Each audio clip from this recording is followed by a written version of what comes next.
Adventurer Steve Farrar will be our guide as he takes us on a visual tour of these prospective sailing destinations. So thank you so much, Steve, for joining us tonight. Great. Well, I have a couple of side announcements as well before we get started. I put the listing up for a reason. If you're really sharp-eyed, you'll notice a new entry. So we've got news on the plus side and news on the not so good side. And we'll start with the not so good, in my opinion. You'll notice the fourth entry down, line item from the upper left, says New River Gorge. As of last week, we now have 63 national parks. And you might think that ordinarily for a park aficionado, that should go as a check in the plus column. It's a little discouraging to me, and I'll tell you why. When the Park Service, national parks were our idea, they were created, and the process to create a national park takes an act of Congress to do so. That's how it was set up. It's not willy-nilly. It's not a ho-hum, throw another national park up there. It was set up for some serious debate in Congress as to the merits of the potential location, and it was to be a big deal. This is the third of the last 3 parks. In the last 2 years, we've had 3 national parks created. In February of 2019, Indiana Dunes was elevated from a national lakeshore to national park status. The end around that was used to do so, because for numerous years, the Indiana contingent who kept asking for this was turned down by the National Park Service. They may have phrased it a little more polite, but basically the message was, there's nothing in Indiana worthy of national park status. There was an omnibus bill that President Trump had to sign to reopen our closed government. The underhanded move by the Democrat, Republican, or doesn't matter what party affiliation, the congressman from Gary, Indiana, slid in a one-liner to just change the name. No more conserved land, no more budget allocation, nothing else changed, but Indiana Dunes became a national park. Unfortunately, this seems to be catching on, because last December of 2019, a year ago, the New Mexican contingent said, well, it worked for them, we should do the same thing. So they added a rider into the defense appropriations bill that Trump had to sign in order to get the military their money. And the rider that was included there upgraded White Sands National Monument to our 62nd national park. White Sands was now a national park. No discussion. They couldn't even gin up local support. The locals didn't want it to be a national park, let alone on a national level. But it was in the bill, so it got signed, and we have a national park. Well, as of last week, 10 days ago, we now have our 63rd national park. New River Gorge in West Virginia had the same end-around use methodology used to create a national park. It was in the 5,500-page COVID relief bill, which no one has read. There's a rider in there upgrading the National Scenic River to national park. So we now have 63 national parks. It just flies in the face of how the process was set up to do. I'm glad we have national parks, but they don't seem to be doing it the same way. I mean, there's nothing to keep Elizabeth Warren from saying, I think Cape Cod National Seashore should be a national park. And she can put a one-liner in the next bill that's going to be signed by Congress, and we'll have a national park. They don't all deserve standing room up on the dais with Yosemite Valley and the Grand Canyon. there are other unit designations under the Park Service. They don't have to be national parks. Anyway, enough of that. Moving on, we're soon to lose President Trump, to the cheers of many and the chagrin of others. One act that he did do that I'd like to acknowledge, if you're a park lover, the Great American Outdoor Act was signed last August. For over the last 20 years, the National Park Service has been trying to desperately bring attention to the backlog, not moving forward, not creating new visitor centers or new roads or anything else, just in keeping what we've got. The attendance since 1980 has more than doubled of people going to our national parks. The budget for taking care of those parks has not increased a dime since 1980. They just can't keep up with it. And there are projects that they just don't have the money to get to. It's kind of odd because there's no real contention. There's nobody saying, no, we should let the parks deteriorate. But over the last 20 years, nobody's been able to bring it across the finish line and get anything done. President Trump passed a bill providing $9.5 billion, $1.9 billion a year for 5 consecutive years, exclusively ticketed to attacking the backlog of maintenance projects. Part 2 of the Great American Outdoor Act also generated funds fully funding in perpetuity the Land and Water Conservation Fund. He set aside $900 million every single year exclusively for local grants for government agencies to apply for, to get funds to buy parcels of land, to conserve them and stuff. $900 million a year, and hurry up and use it, because next year there's another $900 million ad infinitum every single year. And the funding for that comes straight from the fees that they charge for oil exploration permits on national lands. So it was a pretty big deal. Even a lot of the left-leaning conservation groups don't care for President Trump. Even they had to begrudgingly tip the hat to him on this one, because he was able to do something that nobody else seemed to bubble up on their priority list, and he got it done. So, tip of the hat. That being said, let's go off to the tropics. U.S. national parks are on islands. You saw the list at the beginning. We'll start over in the Atlantic on Dry Tortugas, one of the Florida parks. If you head over to Route 1 and go south and go long, you'll end up down at mile 0, which is in Key West. If you don't stop there, if you keep going west another 70 miles, you'll get to the Dry Tortugas. So it's out in the Gulf of Mexico. Fort Jefferson was, Ponce de Leon named the islands the Tortugas because he caught 160 tortugas, Spanish for turtles. Caught 160 sea turtles when he went by here, when he stopped it there. Obviously, it's a nesting area. The dry portion is a mariner's term. How do you use dry with an island that's surrounded by water? It's an indication that there's no source of fresh water anywhere on the islands.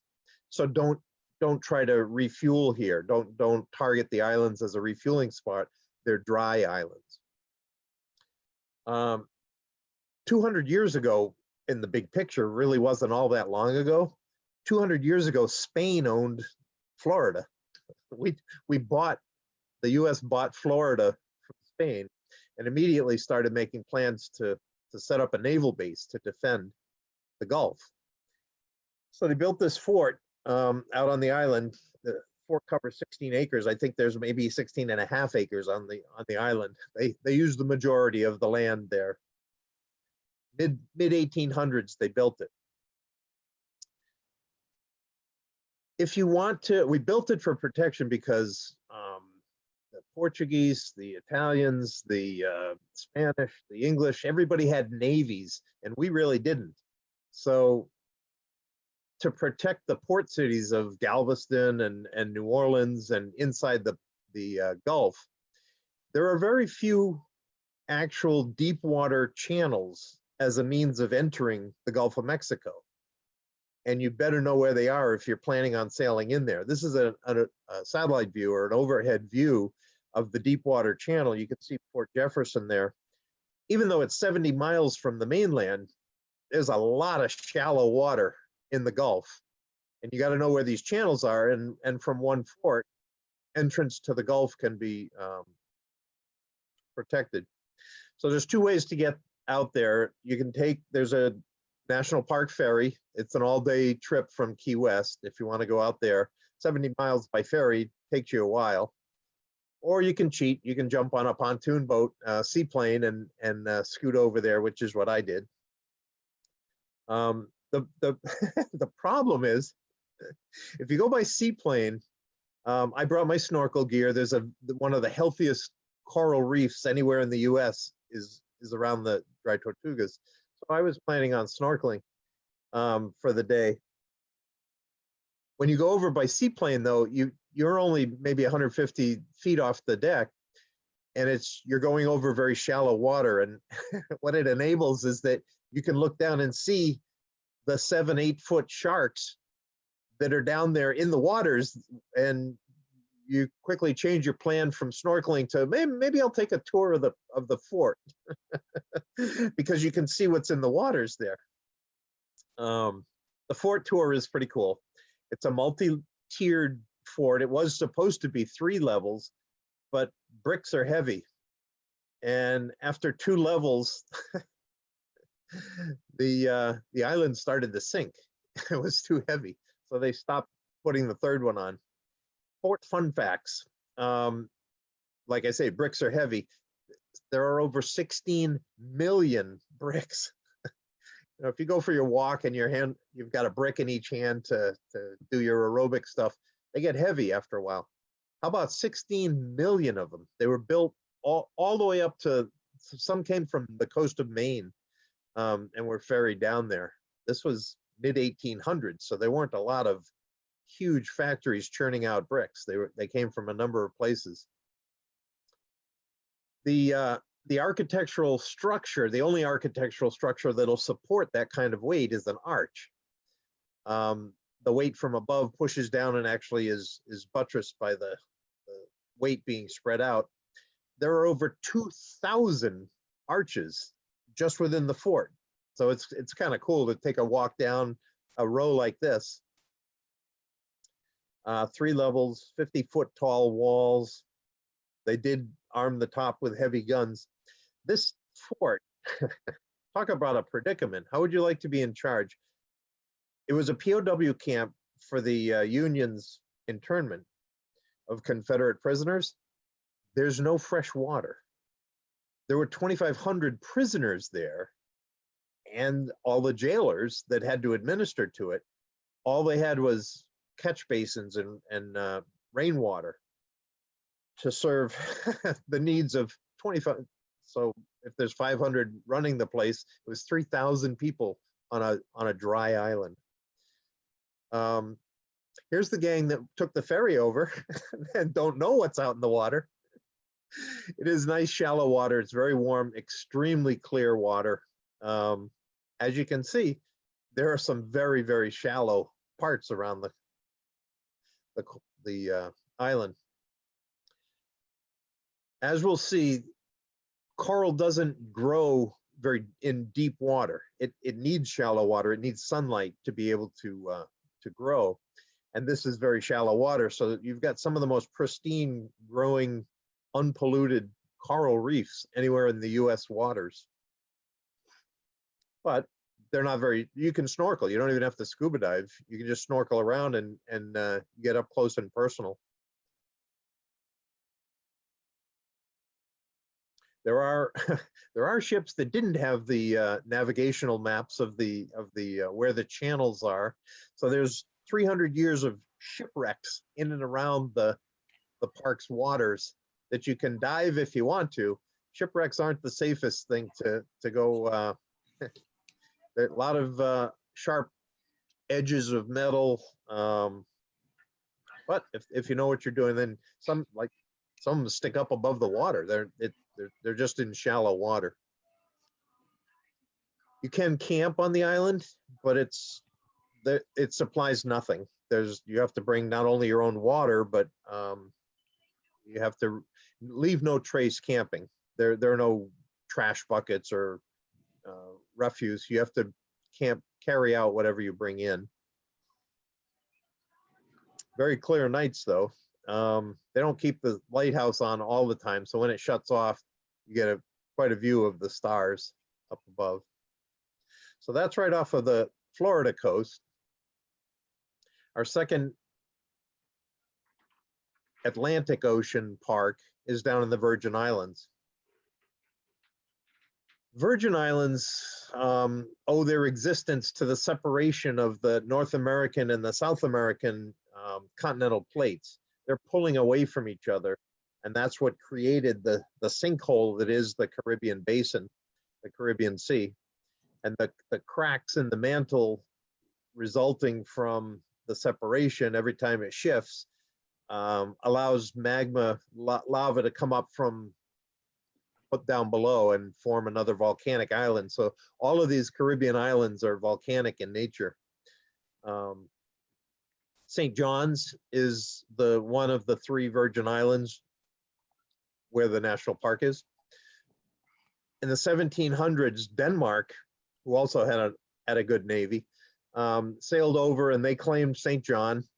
It used to be completely covered with old growth rainforest, but the temperature was such that they wanted to grow things, so they completely eradicated the rainforest to make way for their plantations. So they had sugar plantations there. Early 1900s, Germany was making waves. They were invading their nearby countries, and we were afraid that since Denmark had the islands down here, that if Denmark got taken over by Germany, they might set up a sea base of operations right off our southern border. So we quickly negotiated and bought the Virgin Islands, bought a bunch of them. The main 3 are St. Thomas, St. John, and St. Croix. There's a bunch of little islands in there as well.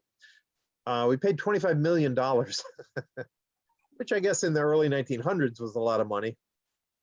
Today, there are standalone single homes on these islands that are worth more than $25 million. So in the big picture, we got a steal. We made a good deal. Initially, the territory was administered to by the Navy, was turned over to the Park Service. Once again, we owe our thanks to the Rockefellers. Lawrence Rockefeller bought most of St. John's. It was his personal little escape areas, tropical delight. And he really loved it. He wanted to protect it from being developed at any time in the future. So he he had 5,000 acres that he tossed over to the Park Service and said, "Here, take care of this. Make sure it's not developed." The island itself is only 12,000 acres. The park takes up almost 10,000 of the 12, and over half of that was given to the park by Rockefeller. So thank you very much. Very easy to access from St. Thomas is the usual port of call for cruise ships that stop in the Virgin Islands. It's the most populous of the Virgin Islands. You can take from Red Hook, the far eastern town drinking bar place on St. Thomas, you can take a 20-minute ferry. You can almost hit a driver from the end of St. Thomas over to St. John's. $50, they'll bring your car over for you. The Rangers, this is one of the more desired spots. Some Rangers get stuck out in the hinterlands for year after year. You have to put in well in advance if you want to shift locations and become a ranger in a different park in the system. The Virgin Islands is one of the more desirable assignments. This is what you get to patrol in your little boat.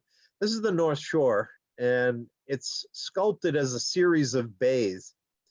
They're all virtually identical. We'll start at the western side. North Shore, western end of the island is Hawks Nest Bay Beach. They all are protected by coral reefs. You can see the coral running out from the beach here. The next bay over is Trunk Bay. And this one has a fringing reef. A fringing reef runs parallel to the beach offshore, and it sets up a shallow protected area like a lagoon in behind it. So you can see the light blue aquamarine waters, very calm waters because of the fringing reef that's outside of it that stops all the waves and sea action. So this area is patrolled. There's a a lifeguard, tough duty. He gets to paddle around. The swimmers there are all snorkeling. They're following the trail. They're doing their hiking. The trail here is underwater. It's pretty cool. It's not very shallow. It is shallow. It's not very deep, so you don't need to scuba dive. You can just follow all the signs and the arrows, and as you snorkel around, they have descriptive plaques under there that point out the different types of coral and the different species of fish and stuff. So they tie a parrotfish to the parrotfish sign so that you can see what they look like. No, they don't tie. That's just where they live. So it's very educational. The corals, as I mentioned, they need sunlight for photosynthesis to be able to build, to live. They are living creatures. They also need clear water. Anything like from a delta or at the mouth of a river or something that's spewing muddy water, that would cloud the water and block the sunlight, and no corals could live there. So it needs sunlight and clear water. It also needs warm water. They like right around 70 to 80 degrees is their sweet spot. There are no corals that grow in fresh water. They need salt water. All of these conditions have to be met, and they need clean, different from clear. Clean meaning there can't be any agricultural runoff like used on golf courses, for example, that might run down into the water system and flush out into the waters. That would grow algae, and that would cover the corals. So they need clean, clear, warm, salt, and sunny waters. And if you have all 5 of those conditions, you get corals. So here's one of the signs. This is an elkhorn, and it's right at the base of the elkhorn and the stag corals. There are urchins there. There are all kinds of things. So it's a great way to spend an afternoon, but you have to keep in mind that you're exposed to the sun. You're nice and comfortable in the water, but I happen to be a redhead and didn't have a shirt on. So you pay the penalty with sunburn afterwards if you don't take proper precautions. Beautiful, beautiful coral formations down there. And creatures, lots of, in addition to fish. Cinnamon Bay is the next one over from Trunk Bay. Cinnamon Bay is where the camping area is, where you can rent camp spots in the park. And then, so as you keep driving out from the ferry landing, more and more people drop off to stay at the beaches. If you keep going east, by the time you get to Maho Bay, you can see how there's not a lot of people there. You pretty much have the place to yourself if you want to keep traveling. Beautiful place to hang out though. One single mammal indigenous to the islands are the bats. They're not bad things. They're very good actually. They're the pollinators that make for a lot of the tropical flowers.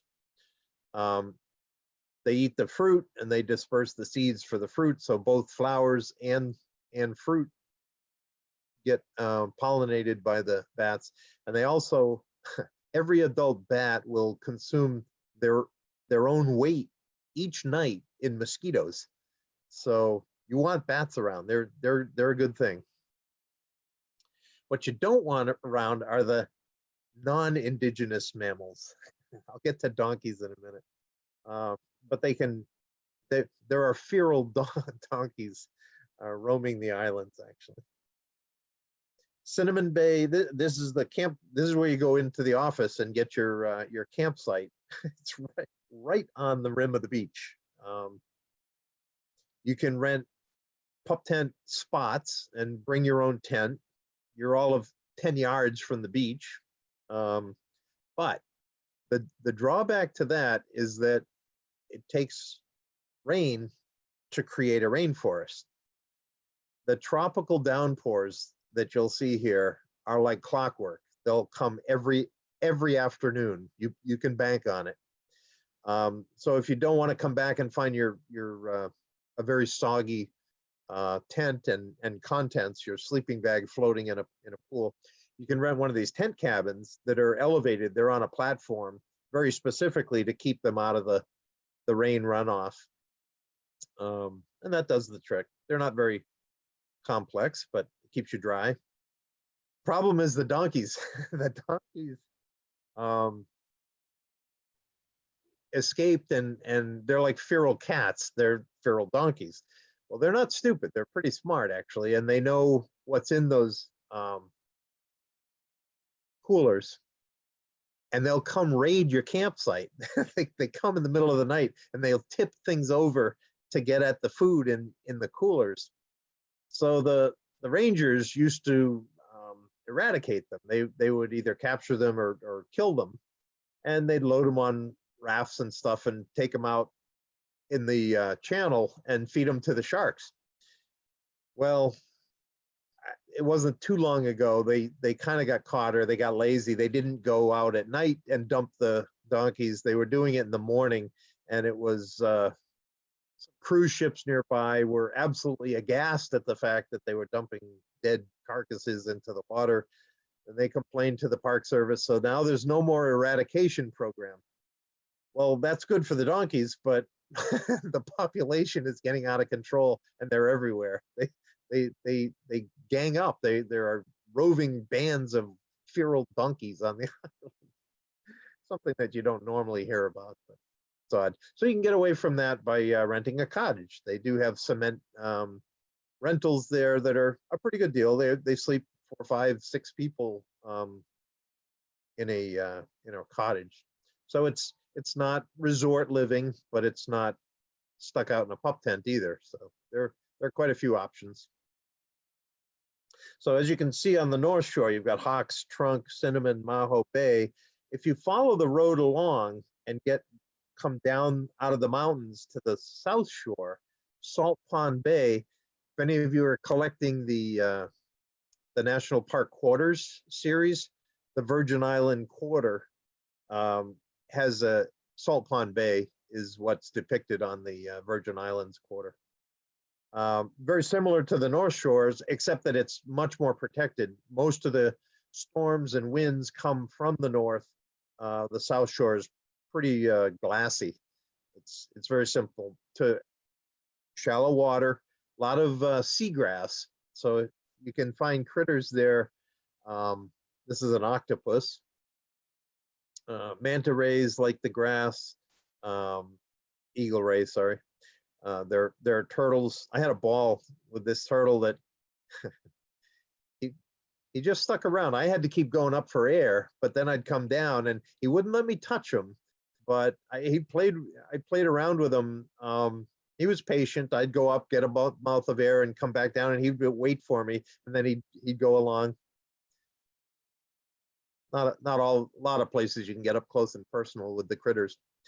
The park has been extended. The green border that you see is the national park, which does contain some of the protected waters, but I think it was 2001, the blue borders, the national monument was glommed on outside the park it added another 12,000 acres. So the size of the island itself has been added to it in additional protected submerged habitat. There are only 45 species of coral anywhere in the world. 30 of the 45 are found in the new protected areas. Now the remnants of the old sugar plantations, if you go back up on the hill, on the ridge, you can go visit the Annesburg. They used to make sugar, molasses, and then rum, depending on how further the sugar cane got produced. Anna's hill is Anneberg. Berg is Danish for hill. So you can stay up there and get a view like this for sunset if you're up on top of the ridge, which is worth staying up for. But even if you go back down to sea level, the view's not too shabby either. It's paradise. It's a tropical paradise. If you get the chance, go there. It's very, very memorable. And now for something completely different, we have a freshwater island. Isle Royale, that's my son Jake. The two of us hiked for about 5 days out in the park. There are no roads, there are no, I think there's a lodge up in Rock Harbor, but we were down in Wendigo on the other end. It's a good sized island. It's 45 miles. It's off the Upper Peninsula of Michigan. It's actually closest to the Canadian border. There's quite a few smaller islands, 400 of them, off the shores and stuff, but the main island is pretty good size, 9 miles wide by 45 long. It's a 22-mile ferry ride from Grand Portage, which is the town just below the Canadian border. So if you're in Minnesota, driving up along the western shore of Lake Superior, which is a beautiful drive, by the way, just before you get to Canada, there's a town of Grand Portage. That's where your ferry goes, and it takes you 3 hours by ferry to get over there. This is the only national park to entirely shut down in the winter because there are not a lot of people that go there in the summer, let alone in the winter. It is the single least visited park in the lower 48 states. Although it's getting up there. A couple of years ago, they set a record with 25,000 visitors. You get more than that in the morning at Great Smoky Mountains. So the same options. You have the ferry from Grand Portage that you can take over there, or you can fly by seaplane. Very similar latitude to New England, so you get the same rocky coasts. They have trees turn in the autumn the same as our foliage and stuff. Very similar maple trees, birch trees. Moose came over. I don't think they swam to get there. I think there used to be some lodges before it was named a park. There were some hunting lodges there. I think they imported the moose to have something to shoot. But around 1908, the moose started, and they loved the place. It was nirvana for them because there were no predators. So they started getting, their population got a little out of control, actually. They were overpopulating the place. Now, talk about an alpha male. In the winter of 1947, it was so bitter cold that the 22-mile stretch between the Canadian shore and the island froze solid. Lake Superior froze. Whatever prompted the leader of the wolf pack to say, hey, let's go along and head out across very barren, very stark, frozen ice and pad out there 22 miles. He knew something. I don't know how they figured it out. But when they got there, oh, look, moose. There was a food source. So Ever since then, you've had a wolf population and you've had a moose population. And the two of them go up and down depending on whose turn it is. If the wolf eat too many moose, then there's not enough food and the wolf pack dies down. And vice versa if they eat too many. The average has been about 25 wolves roaming on the island to 1,000 head of moose. It's the only place actually where there's no bears involved. The bears haven't decided to either walk across the ice or to swim over. So there's no presence of bears. You just have wolves and mooses. Meese? We had a problem 2 years ago. The wolf count was down to only one pair. And the moose count was up almost to 1,500. So the park, this is after many, many years of inbreeding because it was the same pack of wolves. It's not good for the gene pool. The DNA kind of runs thin. So the NPS put forth a plan actually in January of a year ago this month, actually. They brought 13 new wolves to the island from the outward bound program area up in the upper lakes region of Minnesota and over the line into Ontario. They captured some wolves, brought them, and now the wolf population has a fresh breed, fresh blood. So hopefully they'll be coming back. This is what a hike looks like. They help keep your feet out of the mud. It gets a bit soggy there at going through the marshlands. So there's an elevated boardwalk in some places. Other places, they haven't done much trail maintenance, and it's kind of hard to make out where the path is. One funny thing about this, my son, Jake, who was there with me for the week, is about 6'2". His stride is very, very much longer than mine. So we would start off together in the morning, but within the first half hour or so, he was well out of sight. And solitude's good. We got to hike, and plus by the time I got there to where we were going to camp for the night, he'd have the tent all set up and supper was on the fire and stuff. So it worked out all right. But it left me alone for a lot of the day. Thimbleberries. When you go to the visitors center on the park, not any of the parks, but this one in particular, they have a chart on the wall. These are called thimbleberries because that's how big they are. They fit right over your thumb, just like a thimble does. I ended up using up my water, my drinking water, early on in the morning. We were there in August and it was pretty hot. And you start hiking through these bushes. Now you don't even have to leave the trail. You're surrounded by these succulent looking. They're related to raspberries, and they look like big, fat, juicy raspberries. But on the wall in the visitors center, there was a poster that I studied. It had the thou shalt and the thou shalt nots, listing of the poisonous plants on the island and the ones that are okay, that the edible ones. Well, do you think I could remember what side the thimbleberry fell on? I hiked for hours surrounded by them, afraid to eat them. And then finally my thirst got the better of me. And I said, oh, the heck with it. And I gobbled them down. They're a little tart, but very, very juicy. And it turned out they were on the edible side of things. So there were no nasty side effects from it. But you want to pay attention. If you're going to go out into the wilderness, watch the movie at the visitor center where they describe that kind of stuff and pay attention to the charts. The moose there are no firearms allowed in any national park.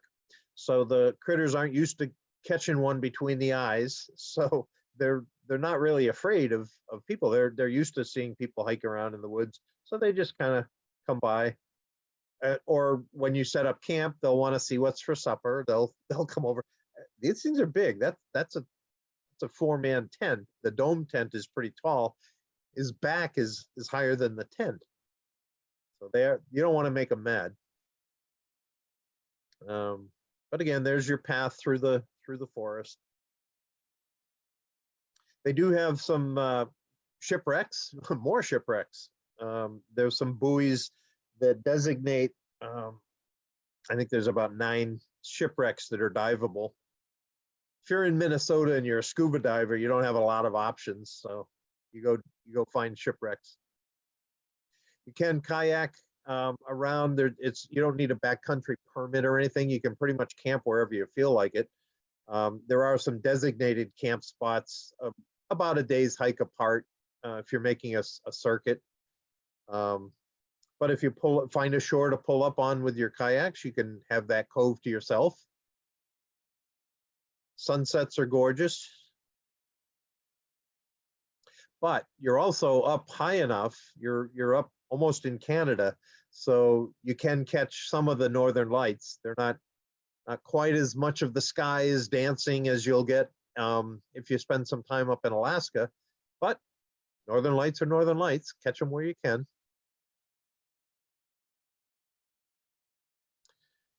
All right, so Atlantic coast, Middle America. Now we're off of the Los Angeles coast to see the Channel Islands. Channel Islands upgraded from a national monument in 1980 to a national park. There's 5 of the islands. There are more islands out there. 5 of them are within the confines that make up the national park, the Channel Islands. The only way I went out there, it was back in the 80s, and I grabbed a ride on a Coast Guard boat that brought me out to Anacapa. Now it's much more organized. You can only go by an official concessionaire. You gotta pay your money to get out there. The floating dock is pretty cool. It doesn't matter what the tide is. The dock goes up and down with the tide. So you disembark from the shuttle, the ferry boat, to get out there, and you can sit up. I sat up on the top of this bay looking on the Rocky Mount, the ridge, looking down at the bay, and saw just hundreds and hundreds of seals. They must have just had their pups, because it was an incoming tide and they were riding the waves in like surfers, and they were having a ball. It was pretty fun to sit and watch them. Every one of the parks has its particular symbol. The symbol of Channel Islands National Park is the sea arch, the Anacapa Sea Arch, which you can kayak out to. Some of the concessionaires will bring your kayaks out for you, and then you can go around if you want. They also have diving options. So if you want to go down and see the real wonderland, this is the marine equivalent of Redwood State Park. Kelp beds are incredible. Kelp plants will grow to over 100 feet tall. And there's different environments depending on what section of the kelp plant you're visiting. Down on the seabed, there's one set of habitats. In the middle, you get a different, and then up at the top is different. As the tide sways, the plants actually may be taller than the water is deep. So they don't spout up above the surface. They just kind of sway back and forth horizontally to the tides. So you can dive around there, see all kinds of critters,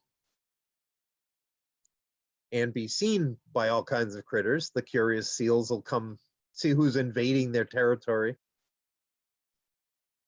Now when you're diving, most masks will cut down on your peripheral vision, so you've kind of got tunnel vision to begin with. In addition to that, everything underwater is magnified, so it looks bigger than it is. How would you like to turn your head suddenly and see this guy beside you? If we catch an 8-pound trout, it's worthy of calling the taxidermy guy and putting it up over your mantle. How about 800 pounds? They're not dangerous. They don't even have teeth. But one of these babies would provide quite a few meals of sea bass. they frequent the waters. So if you're going to dive, you shouldn't be too surprised to see one like that. Urchins are a problem to the kelp beds because what they like to do is they eat what passes for a root system. It's called a holdfast. What anchors the kelp beds to the seabed is called a holdfast. And the urchins come along and they'll attack it and eat it through, and then off with the tide goes the whole kelp plant. So they're kind of a pain. If you go up top to the surface, the fronds of the upper parts of the kelp plant have air bubbles, bladders, to keep the plant floating, to keep it vertical. Well, that suits the otters fine because they'll just hang out there and they wrap themselves up in the bubbles, in the bladder flotation devices, and they can take a nap, or they can go eat their lunch or something off of their chest and not worry about treading water because it's the seaweed keeps them up, the kelp plants. So it's very, very different depending on what part of the plant you're visiting as to what you're going to see.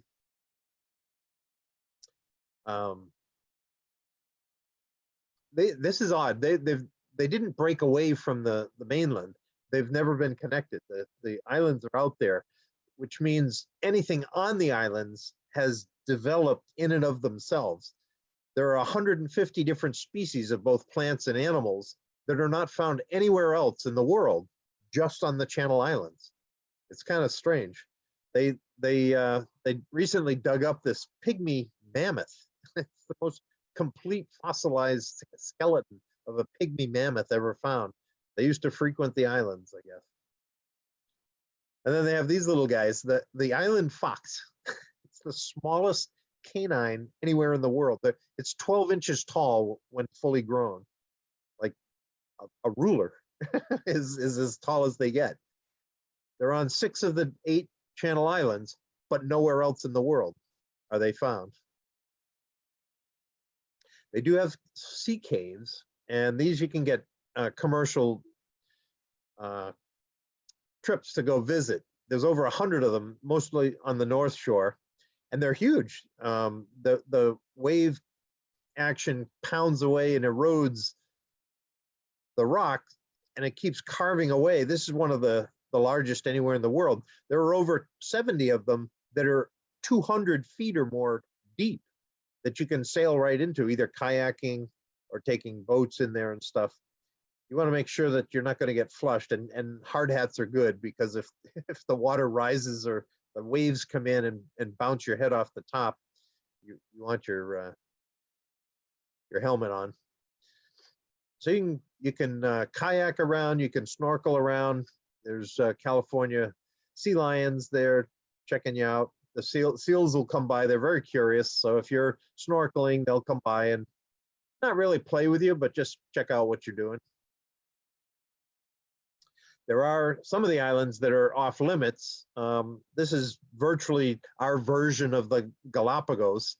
It's San Miguel has a rookery where there's a lot of activity, but obviously you can't go walking around where the babies are. They also have seals there, the northern elephant seal. About 5,000 pounds of seal. They're 15 feet long, so it's about the size of a caravan, and they weigh the same. They weigh 5,000 pounds. They can dive 5,000 feet down. Divers have been down that deep and found them swimming around. They can hold their breath for over an hour and a half, 90 minutes. They can stay underwater. So it's pretty. Doesn't look like much. It looks like a snail without its shell, actually, but they're pretty amazing. So that's the Channel Islands. You can hang out there. This is that ridge I was talking about. You can hike along. And now we'll get out to the nice warm parks, the Hawaiian Islands. Haleakala is on the island of Maui. It takes the the southeast corner of the island. Haleakala itself is the volcano in the middle, and then the park preserves downstream, that where the rivers and water flows down from the summit. That's the confines of the park. So sunrise is I would say, the biggest attraction here. You can go up to the summit. You can drive right up to the summit, to the 10,000 foot level. This is sunrise from the top of Haleakala. And when you're up there, the crater itself is absolutely unworldly.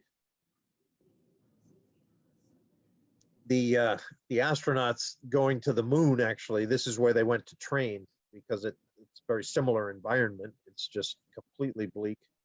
But there's a path that goes through it if you want to hike. It's the only place on Earth you'll find the silver sword. These plants are awesome. They live a long time. They're actually sunflowers, members of the sunflower family. The plant lives for up to 50 years. It blooms once. It sends this 6-foot stalk up with about 600 seeds one time, and then it promptly keels over and dies. Nowhere else on Earth, only found within the crater of Haleakala. This is why they used it for the lunar training. That's what it looks like. It's also very high and very clear, dry air. So the observatories up on top there that are accessible, you can drive up to. They're at 10,000 feet.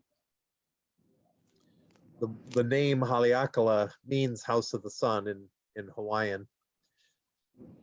These are people that have been driven up to catch sunrise. It's very cold. We were there, well, it was July or January.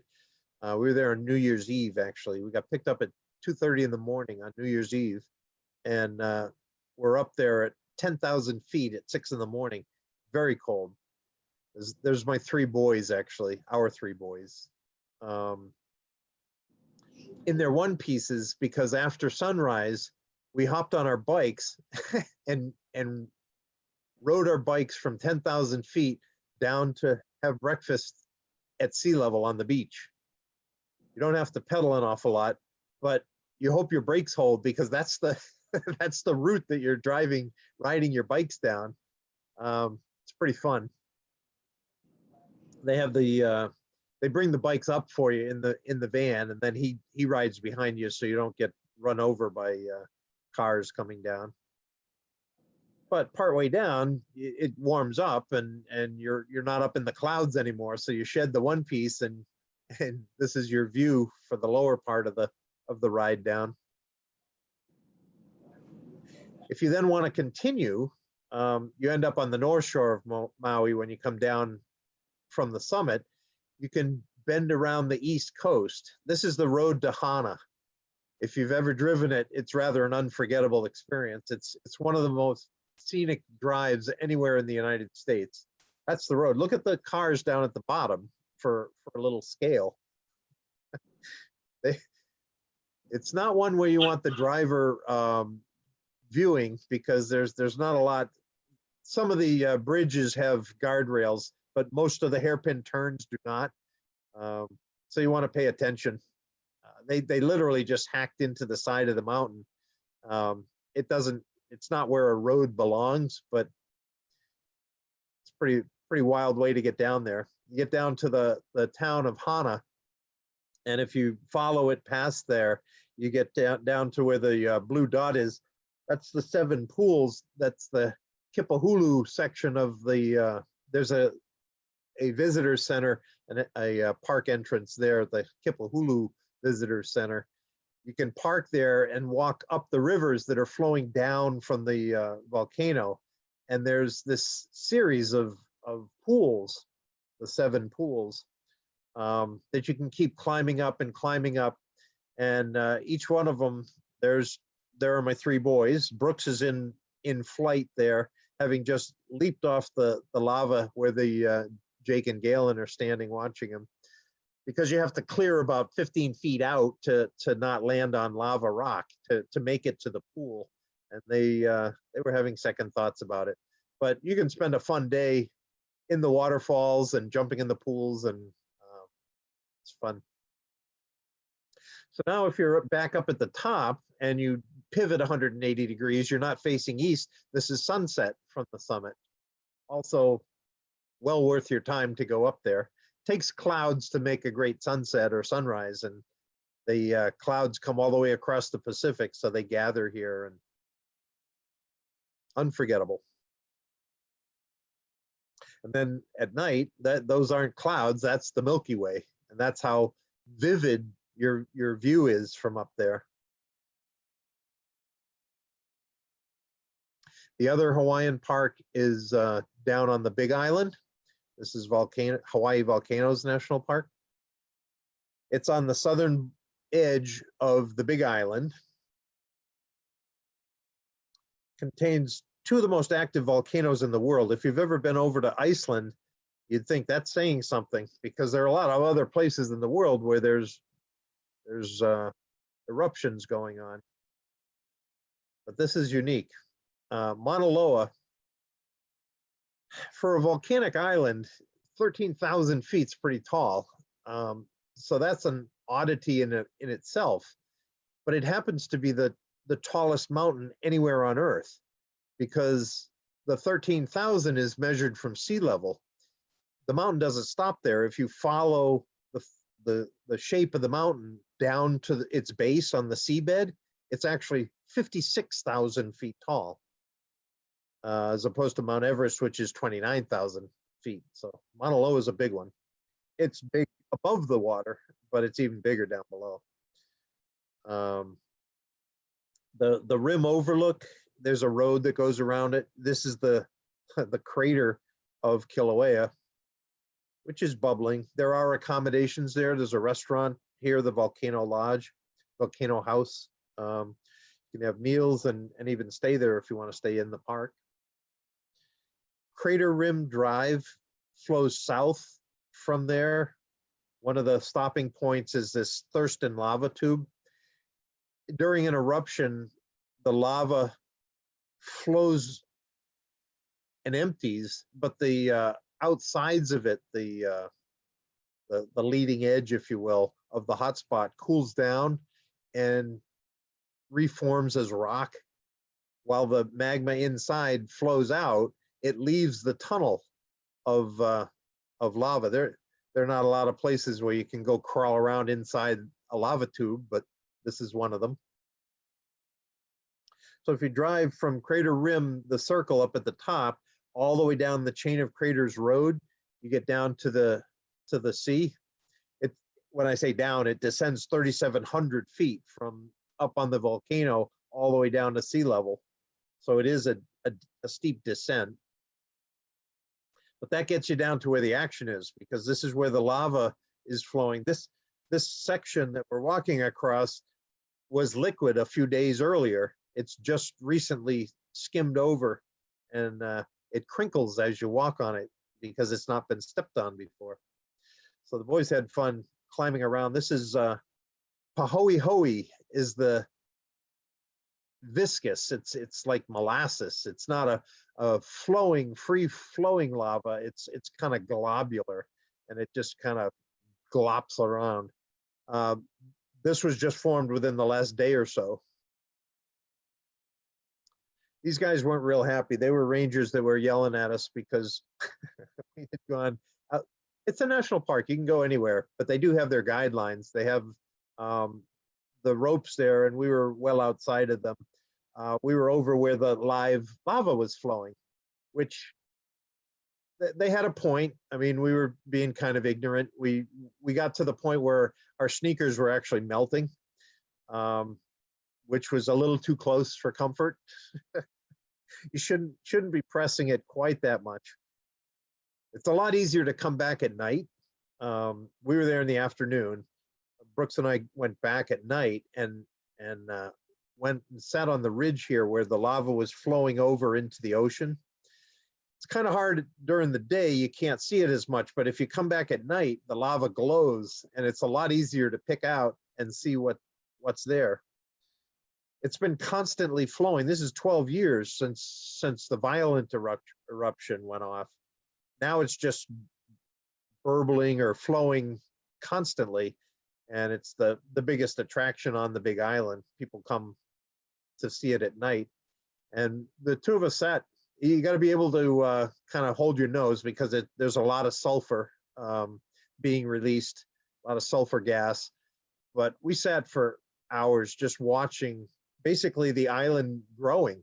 The lava flows, it hits the water, it steams, and you're watching the growth, the extension of the shelf growing the island. There are not a lot of places where you can safely get up close and personal to flowing lava, but this is pretty unique in that respect. And it gives you some awesome photo ops. It was actually pouring rain when we were running down there. It stopped, it cleared up, and we had quite a light show. And here's the last of our parks, National Samoa. This was 10 months ago in March, right when COVID was starting to shut things down. I had taken off from Honolulu and flown down there. The Samoan Islands, this is in between Fiji and Tahiti. There's a US national park in the South Pacific. It's about equidistant from Los Angeles to Honolulu as it is from Honolulu down to, it's spelled Pago Pago. They actually pronounce it as though there's an N in there. It's pronounced Pungo Pungo. That's the capital of American Samoa. Awesome harbor. We took it on during World War II to shelter our fleet. The harbor itself is actually a flooded caldera. Samoa means sacred earth, very primitive. It's the only national park that we don't own. It's on land not owned by the United States. In 1993, we negotiated a 50-year lease from the island. So we have a section of the rainforest, a section of beach, and some coral reefs on each of 3 different islands. So there's the view of the Pungo Pungo Harbor from up above. That's Mount Oliva is the climb. They're formed very similar to the Hawaiian Islands. There's a hot spot in the crust and the volcano. The islands are the tops of shield volcanoes that go 3 miles deep. And as I mentioned, the harbor itself there is basically just a flooded caldera. So there's the harbor. You can see Mount Oliva at 1,600 feet is the highest point on the island. So that's the hike that I did right along the red line, which is basically a ridge that just keeps climbing and climbing and climbing up to the summit. I was actually quarantined there. When I arrived in March, there had not been any COVID cases yet on the island, and they wanted to keep it that way. I didn't have any symptoms or anything, but because my travel had begun in Boston at a location where there had been reported cases, I was supposed to stay in my resort. I can think of worse places to have to be quarantined than a South Pacific island, but that isn't why I came there. I came to hike. So I didn't get on the bus with others. I took a private taxi to get to the trailhead. I didn't go to the market to go to the souvenir shops or anything. I stayed to myself, but I was going to go climb the mountain. So to avoid crowds, I hiked. This is by the equator. So it really doesn't matter what time of year it is. It's hot and it's very, very humid. I hiked at noon because nobody else is stupid enough to hike at noon, to climb a mountain in the heat of the day. I didn't run into anybody, but I went through 7 t-shirts. pretty hot stuff. I didn't have anybody with me, so these are all selfies. If I was going to be in the picture, I had to take the picture. There's hibiscus, all beautiful floral flowers all over the place. And what I was hoping to do, because I had read about them, was to catch sight of a flying fox. Right dead center is a fruit bat hanging from his feet. They're not nocturnal, and they're very big. They're 3.5 pounds. They have the largest wingspan of any bat. They're 5-foot wingspan. It's like a hang glider. And as you're hiking along the ridge line there, that's the ridge that I came up from the upper left. I came along the ridge to this point. In the national park, nobody can go up and pick the fruit or anything. So all the trees along that ridge line are full of ripe fruits. Well, I'd be hiking along and there's nothing above me. You're at the top of the ridge, but all of a sudden the sun would be blotted out and a big shadow would come over, and I look up and there's these flying foxes. These fruit bats are all over the place. It wasn't, oh, I hope I can catch a glimpse of one. They were like dive bombing. They were all over the place all day long because the trees are full of fruit and that's what they eat. So they were everywhere. They were all over the place. You get up to the top and there's this gazebo up there. You can sit there and you've got a very well-earned view of the harbor. That's right dead center is the resort where I was staying, that I was supposed to be at, which had a coral reef right outside it. You could snorkel. You didn't really have to go anywhere, but that's a picture I took from the top of Mount Oliva of Pago Pago Harbor. Now, if you climb from the north side, there's not a nice as steep as the ridge was to climb. This one goes straight up. It's like a CrossFitter's delight. The only way to get up is it's too steep for a trail. The dirt doesn't hold on the sides of it. So they have these ladders. It's the only way of getting up from the sea level up to the ridge is through just constant climbing of these ladders and ladders and ladders. It's pretty rough. There's not a lot of Motel 6s on the island.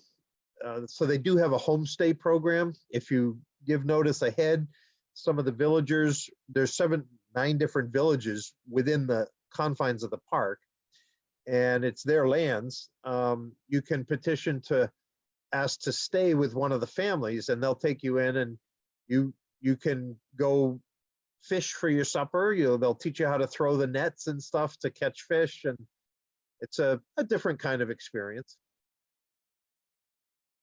But this is absolutely a tropical paradise there. Some of the parks were concerned about smog and air pollution. Not here. This park, the air is so clean in American Samoa that the National Oceanic Atmospheric, NOAA, uses the air here as their baseline for air purity anywhere else on the planet. There's no cleaner air than right here. And it's obviously it's a rainforest. There's waterfalls. It's a pretty fun place. It's the rim of a caldera, so these cliffs are the edges of the volcanic cone, and they rise straight up out of the water. They're some of the steepest shore cliffs anywhere in the world. And the section over on the island of Afu that the park administers to has twice as many species of tropical fish as are found in the waters of Hawaii. So as populous and as fun to snorkel and scuba dive around Hawaii as it is, this has double the number of fish species. There's their tourist bureau Bali High picture. Come visit. So that's our visit, our tour of the island parks. Just a heads up, next February 11th, the coming February 11th, we're going to lower left-hand corner, the Western parks. We're going to take a tour of the Sierra Nevadas. We'll start in Nevada and then go right down Southern California from Yosemite south. So if you have any questions and have hung in there and are still with me, I'll be glad to. No, it sounds great. We've still got about 40 people with us, so that's great. So one of the questions that came out right away at the beginning, because they said they had remembered it from the last time, from your last presentation, was you are obviously well-traveled and experienced with adventure hiking. Have you ever found yourself in unexpected need of any just-in-case emergency supplies that you learned to pack? And did you ever have to learn the hard way? That would take a whole presentation to go through some hair-raising stories, but you get yourself into, it depends on how far you want to push the envelope. I do a lot of solo trips and the cavalry's not coming. So you got to keep that in mind when you're maybe going down something that if it dead ends, you got to be able to get back up. There were a couple that I really wished I had brought a rope with me that I now pack that I didn't initially. No, I haven't. I despite what it sounds like it sometimes, I actually do use pretty good caution. And as you age, you get wiser. So I haven't had to call for rescues or anything like that. There have been a few where it's just, pardon my French, shit luck that I'm still here, because there were climbing up some rock ledges where I've put my hand up within 6 inches of the head of a rattlesnake that was sunning himself on that ledge. That maybe I shouldn't have been there. He chose to send the rattle signal and scare me away rather than take a shot at my hand. Things like that happen. There's been some bear encounters that my little spray can seemed woefully anemic to if he should charge, but Wow. I've lucked out. Yeah, I remember the rattlesnake thing reminded me of when we were hiking around Lake George in the Adirondack State Park. It's a state park, not a national park, but Yep. Apparently there are rattlesnakes around there too. And Sure. I kept thinking every time I was going up like a scramble of rocks on Tongue Mountain that I would get bitten by one of them, but I never saw a single one. Well, hindsight being 2020, if you think about it, the nice level spot that you're reaching up onto is where they sun themselves. So Yeah, you have to take that into consideration. sure. Wear thick gloves or something. Okay. And then the one question that I wanted to get out of the way was based on what you had said before you started the presentation on the island parks. And I wanted to ask you if you could sort of talk about like, what is the most common reason that a park is elevated to the national park status? Because I know you talked about the New Gorge being in the kind of a olden days or now? surprising. Yeah, like I mean, Now I'm yeah. afraid the answer is greed. Mm, Indiana Dunes, for example, was doing just fine as a national lakeshore. The congressman from Gary, Indiana, I don't know if you've ever been to, I hope nobody's here is from Gary. I was not terribly impressed. Think Harlem. A lot of rundown old steel factories that are closed up, boarded up businesses, adult video stores. It's just a horrible area. mhm. The congressman from there has been promising since the mid 80s, he's been promising his constituents that he's going to bring in tourist dollars. Okay. No one in their right mind would visit as a tourist destination, Mhm. but national parks bring in money. So that Yeah. was why what provided his impetus for upgrading it to a national park, to seeing that it got done, because now park nuts like me will go there and visit. Whereas as a lakeshore, maybe I'd not choose to go there. They did the same thing in in White Sands. White Sands National Monument was the most visited out of 14 National Park Service locations in New Mexico. White Sands National Monument was already the #1 most visited place. So Mhm. the locals said, no, we don't want a national park. We're fine. It's already hordes of people here. We don't need more. But they went ahead and upgraded it. It brings in a lot of money. So unfortunately, that's now the driving factor. Yeah, yeah. I just wonder if like if that's not such a bad thing, but yeah, I guess you're right. It's not great for the environment maybe. Hopefully an area would stand on its own merit, that it's Yeah. being worthy, judged as worthy of a national park status. But There's a do lot but of other Park Service designations. There's national memorials, there's national monuments, national recreation areas, national historical parks. There's all kinds of things, and all of them are preserved and conserved by the Park Service. Mhm. It's the crown jewels that are reserved for national park status. It's not supposed to Yeah. be pedestrian. I guess it was more that was sort of answering my next question, my follow-up question, which was like, do the national parks get an extra special conservation status? There are That- different rules. Yes, that's the highest level of protection. Yeah. For example, some national monuments, not all of the national monuments are administered to by the Park Service. Some of them are under the Bureau, the original BLM was the Bureau of Land Management.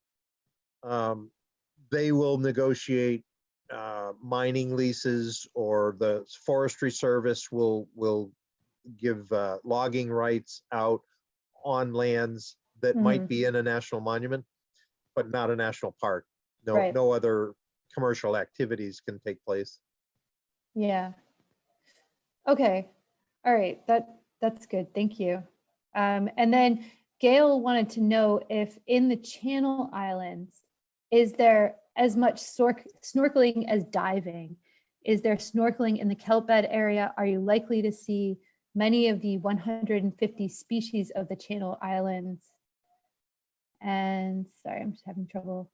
No, it's Yeah, you scuba can- diving is more prevalent, I think, because the tides, the currents. You gotta be a pretty strong swimmer to go play around down there. And it's deeper water. It's not a shallow beach like the Virgin Islands or something. Those you can snorkel around, and the coral reefs are shallow. The kelp beds are much deeper. So I would say more scuba. Okay.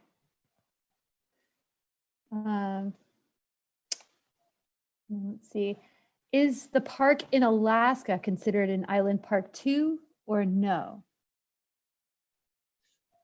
There are no island parks. The Glacier Bay can only be accessed from the sea, but it's connected to the land. There are some other parks that you could argue should be included. I got into a heated discussion with the rangers up at Voyagers in up in the Boundary Waters, because 90% of their park is islands out in all the lakes and stuff. But I explained there are 3 different visitor centers, and I drove my car to each one of the 3 visitor centers. So how are you saying you're an island? If you can bring an RV there, it doesn't qualify as an island to me. Biscayne National Park down just south of Miami, off the southeastern tip of Florida, 90% of that park is water. But it's the bay. It's not really an island. There are a couple of the keys. It's the northernmost of the Florida Keys, but the visitor center is on the mainland. So I don't know. I divide them up so that they're comfortable, and I can get 7 or 8 parks in whatever geographical delineation I've chosen. What island park has the best waterfalls? Ooh, I would say, well, if you want waterfalls, maybe after we finish all the national park series, we'll start some foreign travel ones, because Oh yeah. I spent a few weeks circumnavigating the island of Iceland, which is the largest volcanic island anywhere in the world, there are over 10,000 waterfalls on Iceland. I went on a waterfall tour there, and I'll show you some waterfalls to beat all waterfalls. But in the answer to your question, I would say probably Maui. Haleakala comes down straight. There are big ones on the Big Island. Either of the Hawaiian parks, I guess, have the best waterfalls because of the vertical. I mean, Mauna Loa is 13,000 feet tall, and it goes all the way down to sea level. So the water's got a cascade. They're not readily accessible. You have to hike in the jungle to get to them.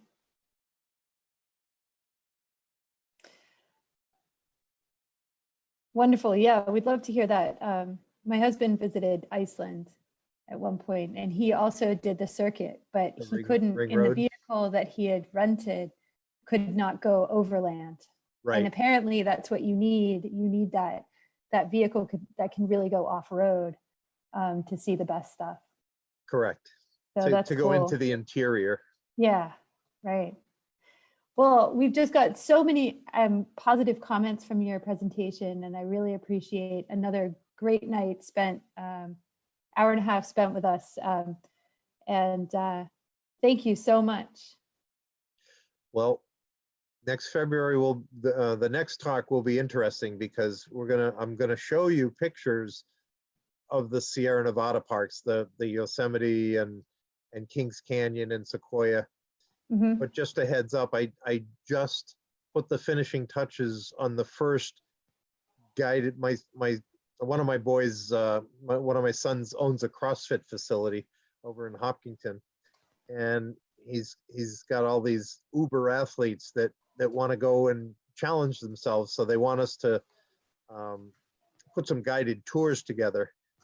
And our first guided tour is this June, and we're going to the Sierra Nevadas to climb to the top of Half Dome and El Capitan by the backsides, not up the rock faces, but some really high watermark hikes in all three of the Sierra Nevada parks. So I'll tease you with the pictures and then open it up if I can only take 6 people. So oh, amazing. Yeah, cool. That would be great. Yeah, I wonder if it will be, so when is the trip again? Sorry, it's the 3rd week in June. Oh, okay. So by that time, yeah, it might be a little bit safer to travel for everyone. I mean, just as an aside on that, I visited 13 national parks in 2020. Yeah. The air filtration system on an airplane is vastly superior to anything you're going to get walking up and down the aisles in Home Depot or Sure. Walmart. If you're safe on the airplane, when you get to the parks, if you know where you want to go, the visitor centers, in fact, are mostly closed. That you can't go sit in the theater and watch the movie about the park and stuff. Those things are closed down, but the roads are open and the trails are open. And nobody's there. Right. So it's actually an awesome time to be visiting parks. Yeah, I know. In my opinion. We're thinking about traveling. We're thinking about planning our own for April, but I mean, we may just drive there, but I mean, ultimately, like if we end up at a national park or campsites along the way, seems like the best way to go nowadays for vacations. You'll have far fewer company than normally. Yeah. Well, thank you so much, Steve. And and I'll send the recording out to everybody who registered. Yeah, join us next time. I just shared the registration link in the chat, and that's going to be on February 11th. 11th. Yes, February 11th at 7 p.m. So thank you so much and have a great night. All right. Thank you much. Bye now.